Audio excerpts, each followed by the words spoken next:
Hello everyone, welcome back to my channel. সবাই কেমন আছো? আশা করি এই গরমে সবাই ভালো আছো। আজকে চূড়ান্ত গরম পড়েছে, মানে ঘরে থাকা যাচ্ছে না। আর বাইরে যারা যাচ্ছেন দাদারা, কাকারা, জ্যাঠারা, মানে তাদের তো হ্যাটস অফ করতে হয়। সিরিয়াসলি বলছি, আজকে বিভৎস গরম। যাই হোক, চলো আমরা ঘটনায় ফিরি। আজকে আমরা একটা কুয়োকে কেন্দ্র করে ঘটনা বলবো। কুয়োটা হচ্ছে বহু বছর পুরনো একটি কুয়ো। সেই কুয়োটাকে কেন্দ্র করে আজকে আমাদের ঘটনা। তো ঘটনায় যাওয়ার আগে সবাইকে বলবো একটা করে লাইক করে দাও, যারা এখনো পর্যন্ত ভালোবেসে চ্যানেলটা সাবস্ক্রাইব করোনি তাড়াতাড়ি করে নাও। তাহলে চলো আমরা ঘটনায় যাই। ঘটনাটা আমাদের আসে চাকদা থেকে। চাকদা থেকে এর আগেও আমাদের কিন্তু পরপর 3-4টে ঘটনা আসে। আজকে যে ঘটনাটা বলবো, এই ঘটনাটা অনুরাধা পাল আমাদের পাঠান। অনুরাধা বোন বলে, দিদি ভাই এই যে অনেকের বাড়িতে না দেখবে, অনেক পুরোনো সময় আগেকার টাইমে কুয়োয় কিন্তু মানুষ জল ব্যবহার করতো। তখন তো এই বাড়িতে বাড়িতে কল, টাইম কল এসব ছিল না। একদম শুরুতে ছিল পুকুরের জল। পুকুরের জলে খাবার ধোয়া সব কাজ হতো, সে বহু বছর আগে। তারপর মানুষের বাড়িতে কুয়ো করে, কুয়োর জল তারা খেত, তারা রান্নায় ব্যবহার করতো। কত সহ্য করবো বলো? এমনকি তারা স্নান, কাঁচা ধোয়া নিত্য দিনের কাজে লাগাতো। কাজ করছে এবং তো যখন আস্তে আস্তে আস্তে আস্তে সবকিছু পরিবর্তন হতে থাকে, সময়ের সাথে সাথে সাথে সাথে পরিবর্তন হতে থাকে, তখন সেই বাড়ির কুয়োগুলো হয়ে যায় অকেজ। ভাই সবকে আমি বিশ্বাস করি, আমার মেয়ের কিছু ক্ষতি হবে না, তো ছবি যুগ পাল্টাতে থাকে, সাথে ছেলে মেয়ে পরিবারের সবাই তখন আস্তে আস্তে আস্তে আস্তে পাল্টাতে থাকে। কুয়োটা তখন আর কেউ ব্যবহার করে না। এরকমই একটা কুয়োর আজকে ঘটনা বলবো। অনুরাধা বোন বলে, দিদি ভাই এই যে কুয়োটার কথা বলছি, কুয়োটা আমার ঠাকুরদার বাড়িতে একদম একটা কোণে, চারপাশে জঙ্গল, মাটি ওঠানো, জঙ্গল পুরো ভরে গেছে, একটা কুয়ো আছে। ছোটবেলা দিয়ে শুনে এসেছি, আমার ঠাকুরদা, আমার ঠাকুমা, আমার পিসিরা ছোটবেলা দিয়ে বলতো, ওই কুয়োর ওখানে যাবি না অনু, কুয়োর ওইদিকে যাবি না অনু। ওকে বাড়িতে সবাই অনু বলতো, কারণ অনুরাধা নামটা অনেক বড়। তখন কি করেছে, উঠে বলতো যাবি না, ওইদিকে যাবি না। কেন বলতো? ওখানে কুয়ো আছে, পড়ে যাবি। মেরেছে। চিন্তা করতে পারো, আস্তে আস্তে আস্তে আস্তে ওই ভয়টা নিয়ে বড় হতে থাকে। সে মায়ের গায়ে যখন অনেকটা বড় হই, ধরো তখন 15-16 বছর বয়স, একদিন আমার ঠাকুমাকে আমি জিজ্ঞেস করছি যে, ঠাম্মা তোমাদের কুয়োটা কি আছে গো, কুয়োর কাছে যেতে দাও না, ওখানে জল নেই? আমার ঠাকুমা তখন বললো, হ্যাঁ দিদি ভাই ওখানে অনেক জল আছে, যাবি না, ওর ভিতরে না একটা রাক্ষস থাকে। আমি হা হা হা করে হেসে বললাম, ঠাকুমা সত্যি তুমি পারো বটে, সত্যি কি যে বলো না। দেখো আগে যখন অনেক, তোমরা যখন ছোট ছোট ছিলে ওই সময় এইসব ভয় চলতো। এখন এইসব ভয় দেখালে আমরা এই ইয়াং জেনারেশন আমরা সব ভয় পাবো না। কুয়োতে রাক্ষস আছে, তাহলে বলো আমি এইটা ফেসবুকে দিয়ে দিই, সবাই আসবে, টাকা দিয়ে টিকিট কেটে কেটে দেখবে। এখন তো সোশ্যাল মিডিয়ার যুগ। তখন তার ঠাকুমা বলে, না না দিদি একদম এসব করতে যাবে না, সত্যি সত্যি ওইখানে যাবেই না, ওর ধারে কাছে যাবে না, ওখানে কিন্তু সত্যি সত্যি রাক্ষস থাকে কুয়োর মধ্যে। যতই ঠাকুমার সাথে একটা আন্তরিকতা থাক, তুমি এটা বলতে পারো, আমি কোনো চ্যানেলের নাম আমি এখানে, তুমি ডাইরেক্ট ভয়েসটা শুনিয়ে দেবে যে আমি কোনো চ্যানেলের নাম আমি এখানে বলছি না। আমার অনেক বন্ধু তোমার এখানে কথা শুনেছি, ইউটিউবার বন্ধুরা, তারা যদি আমার ভয়েস শুনে বুঝতে পারে তাতে কোনো আমার অসুবিধা নেই। এখানে প্রত্যেককে একটা বার্তা দিতে চাই আমি যে তোমরা মানো না মানো, কাউকে অন্তত ইগনোর করো না, তুচ্ছ-তাচ্ছিল্য করো না। আমার ঠাকুমা বাড়িতে একটা কুয়ো আছে, এই কুয়োটার কাছে ছোট থেকে যেতে দেয় না, বলে নাকি রাক্ষসী আছে। তো সবাই তখন বলে না না, অনেকে তো কুয়োতে দেখিস না পড়ে মারা ঠারা যায়, ওই জন্য তোকে বলেছে যাবি না, হয়তো খোলা রয়েছে। ও কৌতূহল বশত সেই দিন দুপুরবেলা কেউ বাড়িতে না থাকায় ঠাকুমা ঘুমাচ্ছে, ও একা একা যায়। আমি 2-3 দিন আমি ওকে বলেছি ও গিয়ে দেখছে কুয়োটার উপরে একটা লোয়ার জয় বড় মায়ের জয়, সবাই বিশ্বাস করো, মানে ওকে অন্তত ও করছে, মানে তো বড় মার কাজ, এবং বড় মার কাজ আর 3-4 বছর ধরে হচ্ছে ও করছে সোশ্যাল মিডিয়াতে। ও ও সেগুলো শেয়ার করছে, হয়তো অনেক ভারী চাপানো, বহু বছর ধরে একটা বলি যারা জায়গায় বহু বছর ধরে কিছু চাপানো থাকলে সেটা না কিন্তু ওকে কেউ মানে উল্টো পাল্টা কমেন্টস কেউ করো না প্লিজ, তোমাদের ভালো না লাগলে দেখবে না, কোনো অসুবিধা নাই। আমি নিজে ব্যক্তিগত দুটো বারান্দায় বসে আছে, আমার ভাইজি লক্ষ্যটা যে একটা মেধাবী স্টুডেন্ট ছিল তাকে শুধু প্রতিহিংসার বশত তাকে এই কাজগুলো তাকে লেখাপড়ায় ড্যামেজ হয়ে যায়, তাতে ক্ষতি হয়। আজকে করে কি হলো, একটা বছরও নষ্ট হয়েছে ঠিক কথাই, কিন্তু হয়তো বেকার এখন আর লাগে না, বাড়িতে কল টল আছে, আরো লাগানো রয়েছে, জলের কি দরকার, মাস্টারদের যেতে হয়তো নাই করে, হয়তো পড়ে টরে যাবো বা কিছু, তার জন্য মাস্টার দিকে চ্যালেঞ্জ তো এই বিষয় নিয়ে ও যে ওখানে গেছিল সেটা তো ঠাকুমাকে বলেনি। ঠাকুমাকে বললে ঠাকুমা মাকে বলবে, মা বাবা তোকে খুব পিটাবে, ও ভয়তে বলেনি। ধরো ক্লাস ও কি 8 করেছে, সেটাও তো ড্যামেজ, পরীক্ষা শেষে মুদিখানা দোকান, পাড়াতে আমাদের মুদিখানা দোকান থাকেই একটা দুটো, খুব আনন্দ হয়েছে ওই তাদের। মুদিখানা দোকানে ওর একটা বান্ধবী আছে, মানে তাদের মুদিখানা দোকান, ওর বান্ধবী বাবা আমরা যেমনই করুক আমি ওখানে যায়, ভালো চাই, গিয়ে সন্ধ্যাবেলা ও বলছে শোন শোন পল্লবী শোন, তো বান্ধবীর নাম পল্লবী, বান্ধবী বলছে কি হয়েছে, একসাথে পড়াশোনা করে, স্কুলে একসাথে যায়, কোচিংও করে, মানে তাদেরকে ভগবান বাড়তে বলছে দেয়, তো দেখ পরিচয় করে। তোদেরকে কুয়োর কথাটা বলেছিলাম না, কষ্ট পায়, কিন্তু আমাদের বাড়িতে যে একটা কুয়ো আছে, বলছে হ্যাঁ, জয়টা কিন্তু বলছে তাদেরই জানিস হয়। তো তাই ওই কুয়োটার কাছে আজকে আমি গিয়েছিলাম, আমার ও এখানটাই আমি বলছে শেষ করছি যে তোমরা সবাই ও ঠাকুমা ভরসা তোকে করো, না বিশ্বাস করেছে, করো, তুই তাও গেলি, মানুষের খারাপ দেখ ক্ষতি করার আমরা কেউ কিন্তু চেষ্টা করো না। গুরুজন কিছু বললে সেটা মানি, তুই তো ঠাকুমার কথা শুনলি না। তখন ও বলছে তুই এরকম করে বলছিস কেন রে, তুই তো আমার বান্ধবী হোস, কি হয়েছে? আরে কিচ্ছু না রে, আমার ঠাকুমা এমনি মিথ্যে কথা বলে, যদি আমি পাশে পড়ে টরে যাই তার জন্য, ওই তো গেছিলাম, কিচ্ছু নেই রে, চাপা দেওয়া। তখন সেই বান্ধবী বলে ঠিক আছে, তাহলে পরে একটা কাজ করবি তো, যখন কেউ থাকবে না তখন না তুই আমাকে ডাকবি, আমি যাব। তখন বলছে তুই আসবি বান্ধবী? বলছে হ্যাঁ, পল্লবী বলেছে আমিও যাব, আমিও গিয়ে দেখবো। আসলে দেখো, যতই 15-16 বছর বয়স, বাচ্চা বয়স তো, একটা কৌতূহল কাজ করে যে ও দেখেছে আমিও দেখবো, যাই হোক ভালো কথা। গেছে, ও তো বলে বাড়ি গেছে, বাড়ি যাওয়ার পর ওর ঠাকুমা দেখছে উঠোনে মাথা এরম করে হাত দিয়ে এরম করে বসে আছে, এরম করে। তখন ও গিয়ে বলছে ধাপ্পা, ঠাকুমা বলছে দিদি ভাই ফালতু ইয়ার্কি করো না তো, ফালতু ইয়ার্কি করো না, তুমি যে কাজটা করেছো আজকে খুব খারাপ করেছো, আজকে তোমার কি অবস্থা করি দেখো, যত তোমাকে ভালোবাসি, তুমি বাড়ির একটা আমাদের দিদি ভাই, একটা আমার ছেলে, তুমি একটাই বংশের মেয়ে, হ্যাঁ তুমি একটা কথা শোনো না, তুমি আজকে এরকম কাজ কেন করলে দিদি ভাই, তোমাকে বলেছিলাম না ওই কুয়োর কাছে যাবে না। ও তখন ওই মুহূর্তে ভাবছে কুয়োর কাছে আমি গেছিলাম, সেইটা আমার ঠাকুমা জানলো কি করে, ঠাকুমা তো ঘুমাচ্ছিল, আমি যখন যাই তখনও দেখেছি, আবার আমি এসেও দেখেছি ঠাকুমা ঘুমোচ্ছে, তাহলে ঠাকুমা কি করে বলছে। আমি তখন ঠাকুমাকে গলাটা ঝরিয়ে পেছন দিয়ে বললাম ও ঠাকুমা, কি গো তুমি আমার উপর রাগ করেছো, তুমি কি করে বলছো আমি গেছি, তুমি তো নিজের চোখে দেখোনি, তুমি তো সব সময় বলো নিজের কানে শুনবে, নিজের চোখে দেখবে, তবে সব কথা বিশ্বাস করবে, আর কেউ কিছু বললে নিজের কানে শুনতে হবে, দেখতে হবে, তুমি তো ঘুমাচ্ছিলে, তাহলে তুমি কি করে বললে আমি গেছি। কারণ অনুরাধা তো যাবার আগে ঠাকুমাকে দেখে টুকটুক করে গেছে, এসেও ও তাড়াতাড়ি ঠাকুমাকে দেখেছে, ঠাকুমা তো ঘুমাচ্ছে খাটের উপর পাশের ঘরে, তাহলে ঠাকুমা দেখলো কি করে, সবারই একটা কৌতূহল হবে। তখন ঠাকুমা বলছে দিদি ভাই আমার এই যে মাথার চুলগুলো না এমনি এমনি পেকে যায়নি দিদি ভাই, আমি অনেক কিছু জানি দিদি ভাই, ওই কুয়োর ভিতরে কি আছে তোমাকে বলতে চাই না দিদি ভাই, আজকে যেই ভুলটা করেছো এরপর আর কোনো দিন ওই কুয়োর কাছে যাবে না, এটা তোমাকে আমি তোমার ঠাকুমা হিসাবে বললাম, আমি তো তোমার গুরুজন, তোমাকে তো এরকম শিক্ষা দিইনি।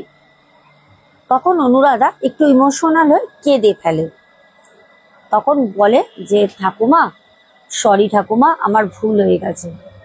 তখন তার ঠাকুমা তাকে হাত ধরে টেনে সামনে কোলের সামনে বসিয়ে বলে অনুরাধা মারে, তুই তো আমাদের বাড়ির একটা মাত্র কন্যা, আমার তো নিজের ছেলে, আমার খুব ইচ্ছে ছিল যে আমার একটা মেয়েও থাকবে, মানে তোর পিসি, কিন্তু নেই, একটাই ছেলে।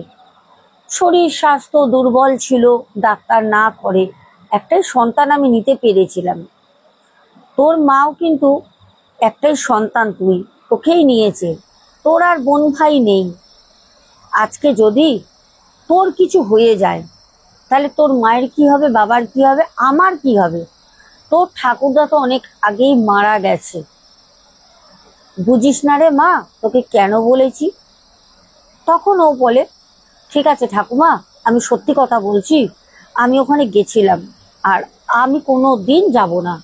ঠাকুমা সেই কথা শুনে খুবই খুশি হন। ঠাকুমা তখন বলেন যে ঠিক আছে দিদি ভাই, আমার তোমার উপর খুব বিশ্বাস, আমি জানি তুমি যাবে না।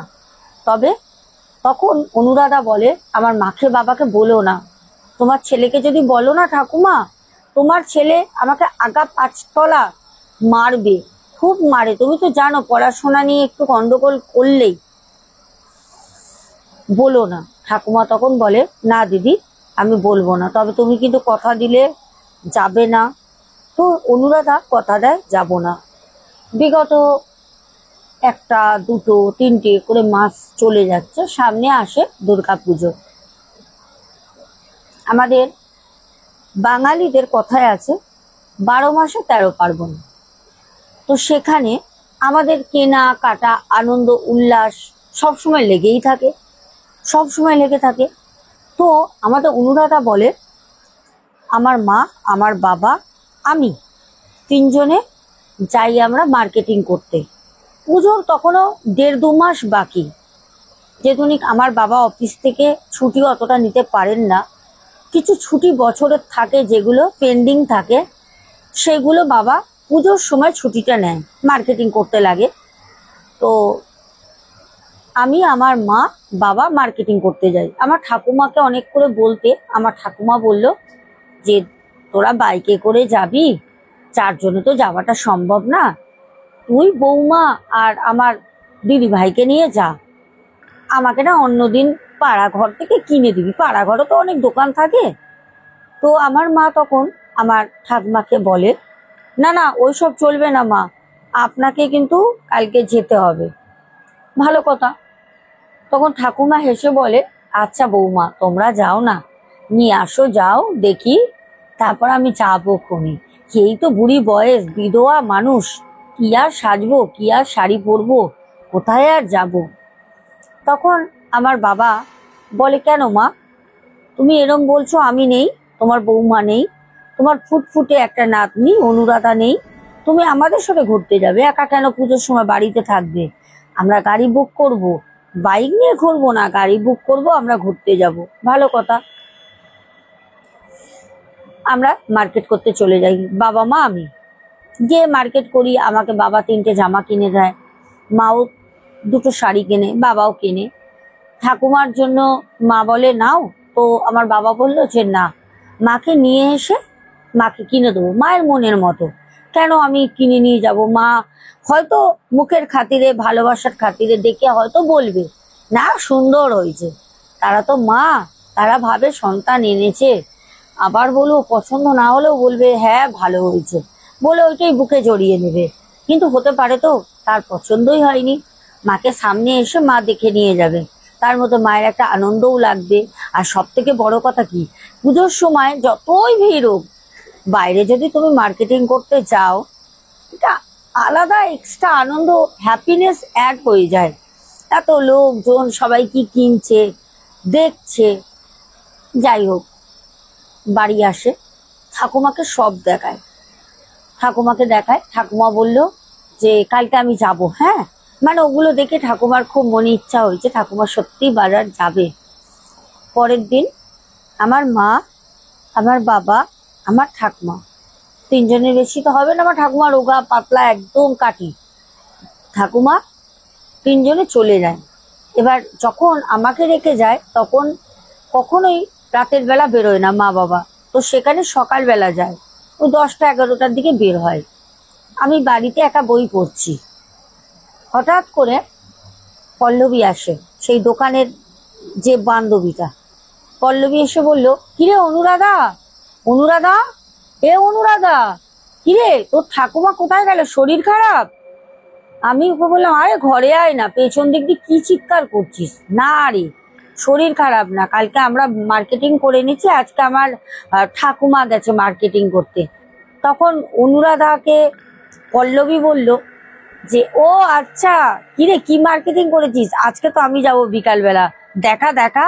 অনুরাধা বলল, মা তো আলমারিতে রেখে দিয়েছে। অ্যাকচুয়ালি অনুরাধা ইচ্ছা করে দেখায়নি, কারণ ওই পাড়ার মধ্যে হয় না একটা জিনিস, আমি একটা এমন জিনিস পরবো যেটা কেউ পরবে না, ওই পাড়াতে তো কেউ পরবেই না, আমি পরে বেরোবো, তাহলে তো লোকে দেখবে, ওই তো জেলেসি করে দেখায়নি। এবার অনুরাধার সাথে পল্লবী বসে গল্প করছে, প্রায় 2 ঘন্টা হয়ে গেছে গল্প করছে। ঠাকুমা মা কেউই আসে না।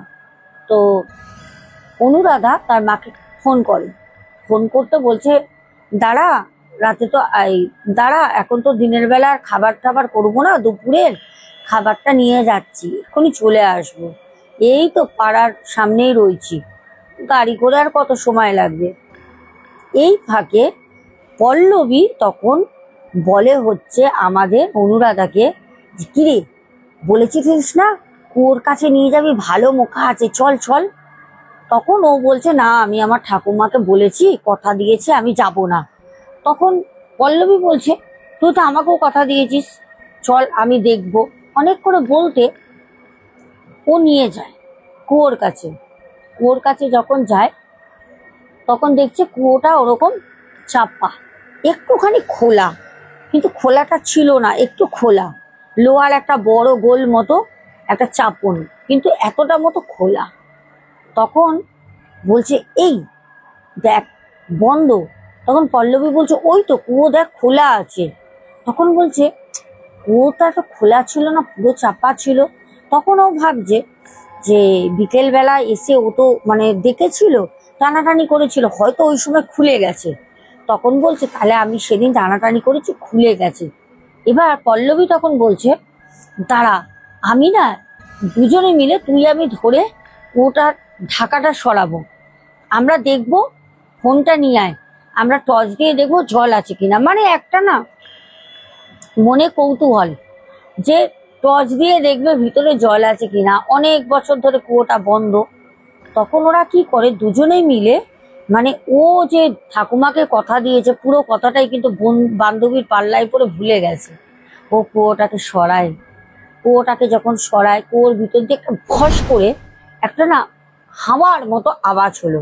মানে একটা হাওয়া চাপা থাকলে যে হাওয়াটা, একটা বোতল দেখবে খুললে পারে একটা ফস করে শব্দ হয়, এরকম একটা আওয়াজ হয় কুয়োটা সরাতে। কিন্তু কুয়োটা তো পুরো ঢাকা ছিল না, এতটা খোলা ছিল, তাহলে কুয়োর মধ্যে দিয়ে হাওয়াটা কি করে বেরোবে?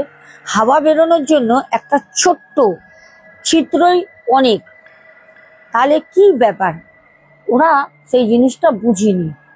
তখন ওরা বলছে, কিরম একটা দেখ ভ্যাপসা গন্ধ আর কিরম একটা আওয়াজ হলো না? তো তখন পল্লবী বলছে, হ্যাঁ বুঝতে পেরেছি, অনেক বছর ধরে বন্ধ ছিল তো, ওর জন্য না ভিতরে একটা এয়ার টাইট হয়ে গেছিল। ওদের মাথায় নেই যে এটা কোনোভাবেই পসিবল না, কারণ এতটা খোলা ছিল, পুরো বন্ধ ছিল না। যাই হোক, ওরা মানে একদম বসে এরকম করে কুয়োর দিকে দেখছে। কুয়োর দিকে যখন দুজনে দেখছে, তখন কেউ একজন অদৃশ্য ওদের দুজনের ঘেঁটি এরকম করে উপর দিয়ে ঘেঁটি ধরে ওদেরকে কুয়োর মধ্যে পুরো মাথা ধরে ঢুকিয়ে দেওয়ার চেষ্টা করছে। এবার তখন পল্লবী আর আমাদের অনুরাধা বোন দুজনেই, মাগো বাঁচাও, মাগো বাঁচাও, মা বাঁচাও, ঠাকুমা বাঁচাও, কে আছো কোথায় বাঁচাও করে চিৎকার করতে থাকে। এবার যখন চিৎকার করতে থাকে, পল্লবী 2 ঘন্টা আগে এসছে, পল্লবীর বাড়ি থেকে পড়তে যাবে, পল্লবী এখনো আসছে না। তখন পল্লবীর মা বলছে, কিরে তুই খাবি, পড়তে যাবে, বলতে বলতে ওদের বাড়িতে ঢুকছে, অনুরাধাদের বাড়িতে। যখন দেখে ওদের মানে অর্ধেক ওরা ধরে রেখেছে, তাই গায়ে জোর দিয়ে চিৎকার করছে। যখন মুখটা অনেকটা ঢুকে গেছে, তখন তো কুয়োর মধ্যে আওয়াজটা তত বোঝা যাচ্ছে না, চেপে গেছে। কোনো রকমে মানে ওই একটা মোমেন্ট যদি পল্লবীর মা যদি এন্ড অফ দ্য টাইম ওখানে প্রেজেন্ট না হতো, তাহলে দুটো মেয়ে সেদিন মারা যেত, মারাও যেত, হয়তো চাপাও দিয়ে দিত, কেউ বুঝতেই পারতো না, গাইব, মিসিং। তো তখন এসে পল্লবীর মা বলছে, কিরে তোরা পাতকুয়োটা খুলেছিস কেন? হ্যাঁ, এবার পল্লবী অনুরাধা দুজনেই শুধু জানে না যে ওখানের ব্যাপারটা সবাই জানে পাড়ার মোটামুটি। তখন বলছে, হ্যাঁ আমরা দেখার জন্য খুলেছি, জল আছে নাকি, আমরা আমরা অনেক বড় ভুল করেছি। তখন পল্লবীর মা বলছে, তাড়াতাড়ি পল্লবী তুই বাড়ি চল, তাড়াতাড়ি বাড়ি চল। আর ও তখন অনুরাধা বলছে, চাপা দিয়ে দে, নাহলে আমার ঠাকুমা বুঝে যাবে। তখন পল্লবীর মা পল্লবীর হাত ধরে বলছে অনুরাধাকে, তোর ঠাকুমা এমনিতেই বুঝে যাবে, ওটা চাপা দিলেও তোর ঠাকুমা বুঝে যাবে, আমার মেয়ে তোদের বাড়ি আর কোনোদিন আসবে না, তোর দরকার লাগলে তুই আমাদের বাড়ি যাস, বলে ওকে টানতে টানতে নিয়ে চলে যায়। এদিকে অনুরাধার কিন্তু ভয়তে পুরো একদম মুখ শুকিয়ে গেছে। অনুরাধা চুপচাপ এসে শুয়ে রয়েছে, শরীর খারাপ লাগছে। কি হলো, তার মানে সত্যি তো রাক্ষসী আছে। ছোটবেলা দিয়ে যে যেটা শুনে আসছে সেটাই তো তখন ম্যাচ করবে না মাথায়, তাহলে তো সত্যি রাক্ষসী আছে। কে আমাদেরকে এরকম করে, কেউ তো ছিল না অদৃশ্য, একটা শক্ত হাত আমাদেরকে ঘেঁটি ধরে এরকম করে ঠেলে ঢুকিয়ে দিচ্ছিল। তখন ঘাড় ঘাড় করে বাইক নিয়ে ওর বাবা ঢোকে। ঠাকুমা এসে ও ঠাকুমাকে বলে, ঠাকুমা কি শাড়ি নিয়েছো? ও ঠাকুমা ওর দিকে এরকম করে তাকায়, তাকিয়ে চোখটা নাবিয়ে ঘরে চলে যায়, ঠাকুমার ঘরে। পল্লবীর তো হয়ে গেছে অবস্থা শেষ, কারণ পল্লবী না, অনুরাধা তো তখন অবস্থা শেষ হয়ে গেছে, কারণ পল্লবীর মা বলেছিল তুই চাপা দিয়ে দিলেও তোর ঠাকুমা বুঝে যাবে। আর সেইটা অনুরাধার মাথায় ঘুরছিল, আমার ঠাকুমা কি করে বুঝবে। ঠাকুমার ওই চাউনিতে বুঝে যায় যে আমার ঠাকুমা সবটা বুঝে গেছে, সবটা বুঝে গেছে। তখন ওর মা বাবা তো হই করছে, দেখ কি এনেছি, বা ঠাকুমার জন্য সবকিছু গেট টেট বন্ধ করে দেখাচ্ছে, রাতে খাওয়া দাওয়া হবে। হ্যাঁ, রাতের বেলা খাবার নিয়ে এসছে, দুপুরের খাবার খেয়েছে ওরা, সন্ধ্যাবেলা বলছে ফ্রিজে খাবার থাক, রাতের বেলায় খাবার খাওয়া হবে। ভালো কথা। ঠাকুমা অনুরাধার সাথে আর কথা বলে না, কোনো মতে না। অনুরাধা বলছে যে, ও ঠাকুমা তুমি আমার সাথে কথা বলছো না কেন, কি হয়েছে? ওর তো মনে ভয় আছে না, ও তো জানে ও ঠাকুমা না করেছিল, দিব্যি দিয়েছিল।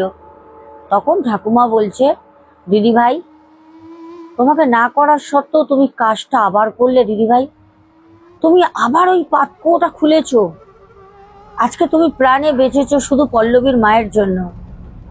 হ্যাঁ, তোমাকে না করেছিলাম না, তুমি আমার কথা শুনলে না, আজকে কেউ বাঁচাতে পারবে না, তোমার বাবাকে আমি সবটা বলবো। এই কথাটা মানে অনুরাধার মা শুনে নেয়। অনুরাধার মা শুনে নেয়, এর মধ্যে পল্লবীর মা ওদের বাড়িতে চলে আসে।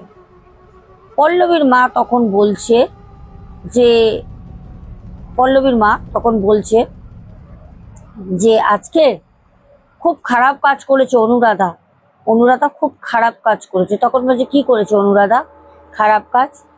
পল্লবীর মা সব শোনার পরেও এই কথা বলছে, কারণ ওর বাবার সামনে দাঁড়িয়ে পড়েছে অনুরাধার বাবা। তখন বলছে, আপনার মেয়ে আমার মেয়েকে ডাকে, আমার মেয়ের কাছে গেছিল দুদিন আগে, ঠাকুমা তো সবটা জানে, মিথ্যা কথা তো বলছে না, বলেছিল তোকে দেখাবো, আমার মেয়ে পাতকুয়ো দেখতে চায়, ওরা আজকে গেছিল, আমি বলতে এসছি আপনারা কিছু একটা ব্যবস্থা করেন, নাহলে বেঘরে মেয়েটার প্রাণ চলে যাবে। এখানে কি আছে সেটা আপনার মা জানে। এটা অনুরাধার বাবাকে বলছে। পল্লবীর মা বলে চলে যায়, বলে আমার মেয়ে আপনাদের বাড়ি কোনোদিন আসবে না, ওকে পাঠাবেন আপনারা যাবেন, আমরা এখানে আর আসবো না। তখন পল্লবী ঠাকুমা আসল সত্যিটা বলে, যেটা পল্লবীর মা জানতো না, পল্লবীর বাবাও সেরকম ভাবে জানতো না, যা বুঝিয়েছে তাই বুঝেছে। তখন বলে যে ওনার স্বামী মানে আমাদের অনুরাধার যে ঠাকুরদা ছিলেন মারা যান, উনি একটা সময় জ্যান্ত বাচ্চা নিয়ে এসে তান্ত্রিক দ্বারা ক্রিয়া করে ওই পাতকুয়োয় ফেলে দেয় অমাবস্যার রাতের বেলা, ওই পাতকুয়োয় ফেলে দেয়। আর ওই পাতকুয়োয় ওই জোড়া বাচ্চা দুটো, একদম সদ্যজাত শিশু, ওই বাচ্চাগুলোর আত্মা ওখানে থাকতো। ওই যে প্রথমেই বললাম না, ও ঠাকুরদা অনেক কিছু জানতো, অনুরাধা ঠাকুরদা, ওই অনুরাধা ঠাকুরদা কিছু তন্তক্রিয়া জানতো। মাঝে মাঝে ওই যমজ যে বাচ্চা দুটোকে বের করতো অমাবস্যা পূর্ণিমার রাতে, বের করে ওনার কাজ করাতেন। আবার মন্ত্র দ্বারা ওদেরকে ওই কুয়োর মধ্যে ওই চাপা দিয়ে রেখে দিত, মন্ত্র করে উপর দিয়ে কাজ করে রেখে দিত। যখন ঠাকুরদা মারা যায়, ঠাকুরদা তার আগেই মানে যখন আস্তে আস্তে বয়স্ক হতে থাকে, ঠাকুরদা তখনই ওদের যে ক্ষমতা, ওদের ক্ষমতাটা উনি লুপ্ত করে দিয়েছিলেন। লিপ্ত করে দিয়ে চাপা দিয়ে ওখানে বন্ধন করে রেখেছিল, বলেছিল ওটা না কেউ তুলতে বা খুলতে। ওই কুয়ো যতদিন জল শুকাবে, পুরো একদম গভীর কুয়ো, ও আস্তে আস্তে একটা সময় জল শুকিয়ে গেলে পারে সব ঠিক হয়ে যাবে। কিন্তু ওই জল শোকায় না, ওই জল থাকে চাপা অবস্থাতে, জল ভিতরে বৃষ্টি না পড়লে ওই জল শোকায় না। ওটা তো একটা ব্ল্যাক ম্যাজিক করা কুয়ো। তো ঠাকুমা জানতে পারতো ওই যে বাচ্চাগুলো ছিল, সেই বাচ্চাগুলোর আত্মা এসে ঠাকুমাকে বলতো যে আমাকে এরকম করে ডাকা হচ্ছে, আমরা ভিতরে আছি, আমাদের ডাকা হচ্ছে, আমরা যদি ছাড়া পাই ক্ষতি করব। কারণ ওদের তো মানে জ্যান্ত দুটো বাচ্চাকে এখানে এনে ওখানে ফেলে রেখেছিল না, মেরেছে কুয়োর মধ্যে, তন্ত্রক্রিয়া করে জ্যান্ত জলে ফেলে দেয়, দিয়ে চাপা দিয়ে দেয়, তাদের দিয়ে কাজ করাতো। তারা এখন ছাড়বে কেন, যদি ওখান থেকে মন্ত্র দ্বারা তো বন্ধন করে রেখেছে, বেরিয়ে গেলে কিন্তু বাচ্চা তো বেরিয়ে যায়। ঠাকুমা মারা যায়, অনুরাধা বলছে দিদি ভাই আমার ঠাকুমা কিছুদিন পর মারা গেল। হঠাৎ ঠাকুমার যে পুজোয় শাড়িটা কেনা হয়, ঠাকুমাও পরতে পারিনি, পুজোয় যত জামা কাপড় কেনা আমাদের অসুচ পড়ে যায়, পরতে পারিনি, সেই শাড়ি সেরকমই ছিল। তারপর লাস্টে কুয়ো, প্রত্যেকদিন রাতের বেলায় কুয়োর কাছে দেখা যেত দুটো যমজ বাচ্চা দাঁড়িয়ে হাসছে, দুটো যমজ বাচ্চা। কেউ শুনতো না, আমরা শুনতে পারতাম, কেউ শুনতে পারতো না। ফলে অনেক কিছু করে ওই কুয়োটা অনেক দূর দূর থেকে অনেক মানে সাধু সন্ন্যাসী তন্ত্র সাধক অনেক কাউকে নিয়ে এসে, একজনের দ্বারা হয়নি ওটা, এনে তারপরে ওটাকে বন্ধন করা হয়। এখনো ওরা ওই ঠাকুমা বাড়িতে মানে বাবার বাড়িতেই থাকে। বলে ওই কুয়োটা এখন উপর দিয়ে একটা চারি করে দিয়েছে, মানে পুরো সিমেন্ট দিয়ে বাঁধিয়ে দিয়েছে, মানে কেউ জীবনে কোনোদিন মানে ওই কুয়ো আর খুলতে পারবে না। কিন্তু ওই কুয়ো বোঝাই করতে পারবে না, কুয়ো বোঝাই করলে তো সমস্যা শেষ হয়ে যেত, কিন্তু কুয়োটা বোঝাই করতে পারবে না, ওই কুয়ো খোলাই যাবে না। মন্ত্র দ্বারা এখনো ওই যমজ বাচ্চার ভিতরে আছে, পুরো উপর থেকে একদম চেম্বারের মতো করে বাঁধিয়ে দিয়েছে। দর্শক বন্ধুরা, আমাদের অনুরাধা বোনের চাকদা থেকে পাঠানো ঘটনাটা কেমন লাগলো অবশ্যই কমেন্টে জানিও।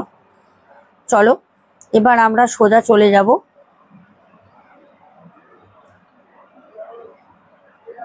কমেন্টে। প্রথম কমেন্ট করেছো বং হিন্দু হেসেল, প্রিন্স রাবণ, স্বপ্না বাজাল দিদি ভাই, রমা কর্মকার দিদি ভাই, অ্যাঞ্জেলিনা সোরেন, সুদীপ্ত ব্যানার্জি, তারপর সুপর্ণা বোন কমেন্ট করেছো, তারপর শম্পা মিনি কিচেন, তারপরে সুনীল ভট্টাচার্যা কমেন্ট করেছিলেন। সুনীল দাদাভাই বলেছেন যে ম্যাডাম আপনার হাত ঘড়ি পরার খুব শখ আছে আমার মতন, আমার 6টা হাত ঘড়ি আছে।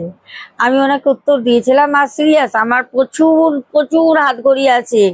হ্যাঁ, তো আমি বলেছিলাম খুব ভালো, হ্যাঁ আমারও নতুন নতুন মডেলের হাত ঘড়ি কিনে পড়তে খুব ভালো লাগে, একটা গিফটও পেয়েছি, শর্ট ভিডিওয় দেখিয়েছি, দেখবেন। আর আমাদের সুনীল দাদাভাই বলেছেন আপনি বললেন প্রিন্স আজ ভিডিও দিয়েছে কিন্তু আমার ফোনে আসেনি, জানি না কেন আসেনি। আচ্ছা হ্যাঁ, প্রিন্স ভূত সত্য চ্যানেলটা একটু সার্চ করবেন, পেয়ে যাবেন। আচ্ছা, তারপর সন্ধ্যা মণ্ডল দিদিভাই বলেছে হোয়াইট এঞ্জেল সোনামা কেমন আছো? ভালো আছি গো, ভালো আছি। আচ্ছা, তারপরে আমাদের কমেন্ট করেছো সামিতা মণ্ডল, বাবা সামিতা অনেকদিন পর বলেছো দীঘায় পাহাড় কাটা রাস্তা কোথায় পেলে? দেখো, পাহাড় কাটা বলতে আমি 2002-এর যে ঘটনাটা বলেছি, 2002-এর, বা তুমি যদি চলে যাও 19 90 দশকে যদি তুমি চলে যাও, তখন দেখবে এখন যেন সমুদ্রের ধার থেকে একটা রাস্তা চলে গেছে, মানে একদম সুন্দর করে বসার জায়গা করে দিয়েছে, হেঁটে হেঁটে যেতে পারবে ওই দিকে। অথবা ঝাউবনের ভিতরে আগে না বড় বড় চারি চারি পাহাড়ের মতো পড়ে থাকতো, ঝাউবনের ভিতরে অনেক ফটো তুলেছি ছোটবেলায়। তখন তো ফোন টোন ছিল না, ওই যারা ফটো তুলতো কাকুদেরকে বলতাম যে এখানে ফটো তুলবো, মনে আছে।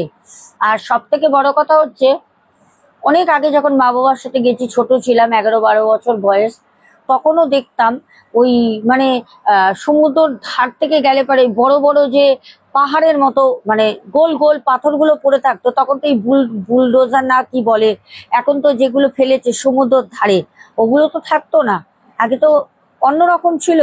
তো ওটা তখন থেকে আমি পাথরই বলি, পাহাড় পাহাড়। কারণ পাথর হয় কি ছোট ছোট, পাহাড় হয় গোল গোল চারি চারি বড় বড়। তো আমার দেখা হিসাবে আমি সেটাই বলেছি। রাজীব জয়সওয়াল কমেন্ট করেছো, তারপর পাপ্পু দে, তারপরে শম্পা মিনি কিচেন, রূপা দে, আচ্ছা কিউট দিশা ব্লগস, তারপরে রেখা অধিকারী দিদি ভাই, রূপা দে, পিন্টু ঘোষ, তারপরে রুচিরা হালদার, তারপরে কমেন্ট করেছো নিবেদিতা কর, তারপর কমেন্ট করেছো নীলিমা সিংহ, ডিএসএসবি ফ্যামিলি, গঙ্গা বৈরাগী, কিষাণু মান্না, টুকু সাবারবাল, সন্ধিয়া মণ্ডল দিদি ভাই, তারপরে প্যান্থার গেমিং বয়টি, সমিতা বিশ্বাস, তারপরে মৌয়া পল, সুমনা ভট্টাচারিয়া, মণিদীপা ব্যানার্জি, আদিত্যা চক্রবর্তী, তারপর কমেন্ট করেছো শুভঙ্কর ঘোড়ই, আদিত্যা চক্রবর্তী দুটো কমেন্ট করেছো। আমাদের বাংলাদেশ থেকে আমাদের আব্দুল হক ভাই কমেন্ট করেছো, তারপরে সুপর্ণা দাস, তারপরে সুজাতা দাস, তারপর গঙ্গা বৈরাগী, প্রদীপ দাস কমেন্ট করেছো। আচ্ছা, প্রদীপ দাস আর শ্বেতা দাস বলেছো ঢাকার। আচ্ছা, ঢাকার আমি কি বুঝলাম না, উনি হয়তো ঢাকা থেকে বিলং করেন। তারপরে আবার আমাদের আব্দুল হক ভাই কমেন্ট করেছো, তারপর মিম কমেন্ট করেছো আমাদের বাংলাদেশ থেকে, তারপরে একদম শেষে কৌশিকী ঘোষ কমেন্ট করেছো বোন। তো এখনের মতো আসবো, প্রচন্ড গরম লাগছে, কিরকম আছো গরমে সবাই একবার অবশ্যই জানিও। শুনছি নাকি আগামীকাল থেকে বৃষ্টি নামবে, সবাই সাবধানে থেকো, ভালো থেকো, লাভ ইউ টু। এখনের মতো টাটা, গুড নাইট।